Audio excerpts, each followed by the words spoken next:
Niente potrà ridarmi indietro mia madre. Rispetto però a questa sentenza, tu che cosa pensi? Non sono soddisfatta. Perché? Sono troppo pochi 14 anni. Amareggiata, con il cuore spezzato, parla la figlia Aurora De Zenne, presente in aula per ascoltare la sentenza nei confronti del padre. Non riesce a perdonare chi le ha strappato la mamma. Rabbia, dolore, tante cose. Se pensi a tua mamma,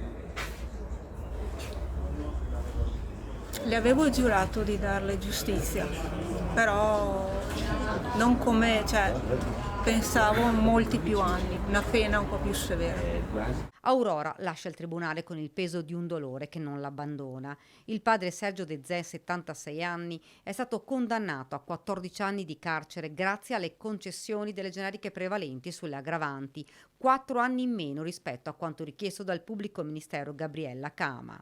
Si è concluso così il processo di primo grado nei confronti dell'anziano reo confesso che la mattina del 24 settembre del 2023 accoltellò a morte la moglie Emanuela Bittante, invalida allettata a causa di una grave malattia.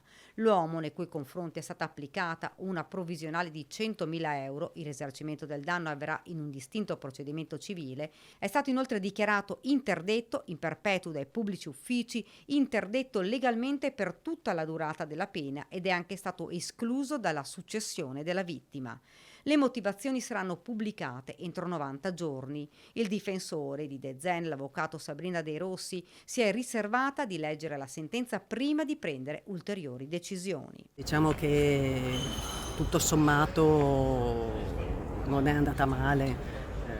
Il signor De Zen è perfettamente consapevole di quello che ha fatto e tra l'altro perché insomma si è consegnato immediatamente, ha confessato immediatamente, non ha mai chiesto permessi, non ha mai chiesto niente, quindi adesso ha scontato quasi 2 anni, insomma vuoi l'età, vuoi eventualmente insomma anche la rinuncia all'appello, ma insomma vedremo le motivazioni. Lui cosa ha detto oggi? Ma mi pare ancora un po' spaesato. Forse credo che abbia bisogno del tempo per elaborare. Non voleva vedere la moglie soffrire, è quello che ha sempre ribadito il 76enne in questi anni. Lui dice che l'ha fatto per non vederla soffrire, appunto, poi, tra l'altro la signora aveva anche un cancro maligno, lui aveva visto morire i suoi genitori soffrendo molto e quindi lui probabilmente ha preferito questo che vederla soffrire, questo lui dice sempre.